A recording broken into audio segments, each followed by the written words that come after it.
Hello guys, this is my first video on YouTube regarding English sentences.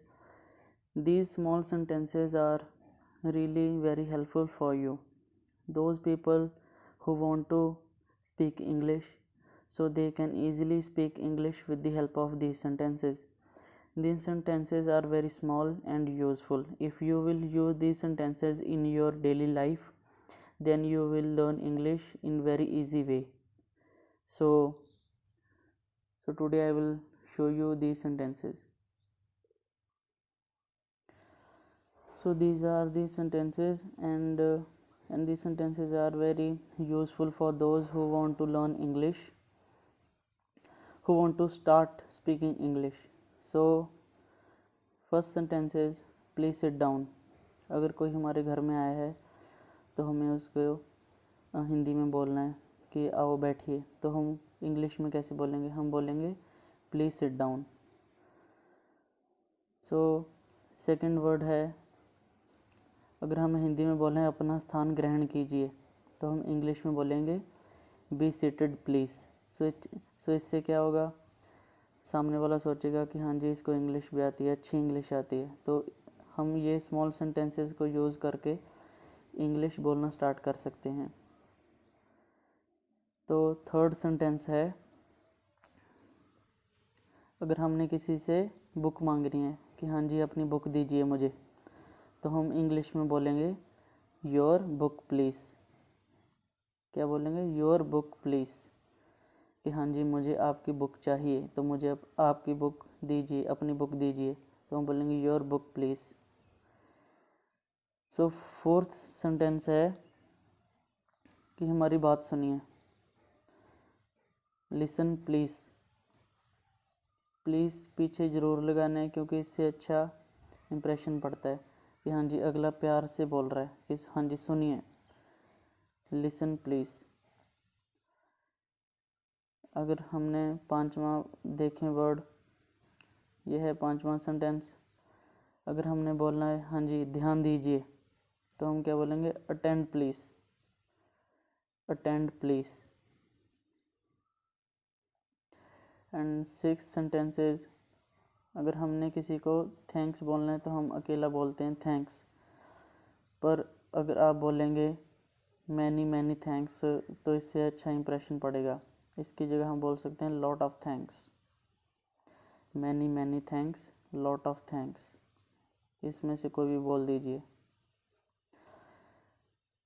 अगर कोई हमें कुछ कह रहा है और हमें उसकी बात सुनाई नहीं दी, तो हम हिंदी में बोलते हैं कि हाँ जी दोबारा बोलिए, तो उसकी जगह हम बोल सकते हैं इंग्लिश में पार्डन. PARDON. Pardon please. तो सामने वाला अपने आप वो चीज़ रिपीट कर देगा. अगर हमने किसी से माफ़ी मांगनी है, तो हम यही पार्डन इस सेंटेंस में भी यूज़ करेंगे. I beg your pardon. कि मुझे माफ़ कर दीजिए. I beg your pardon.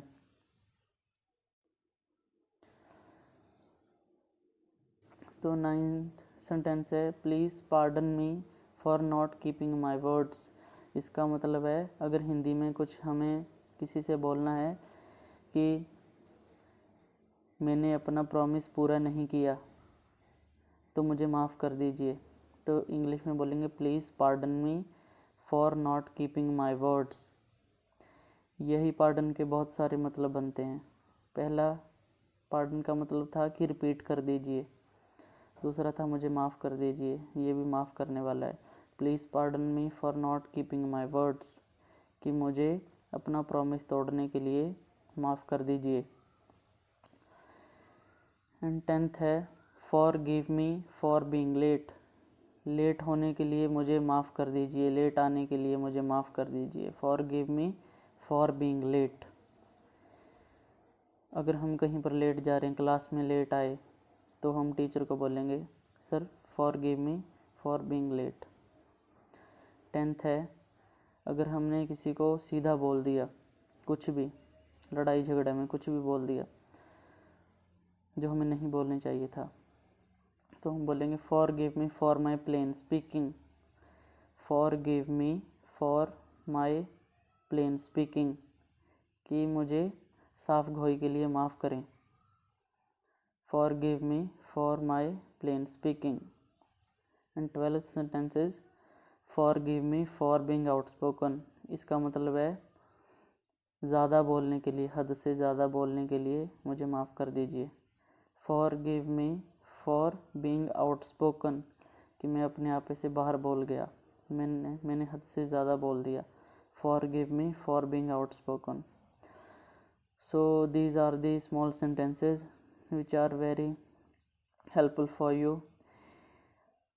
if you speak these sentences in your daily life, so you can easily learn to speak English. So I hope you like it. So tomorrow I will come with new words and sentences. Thank you guys.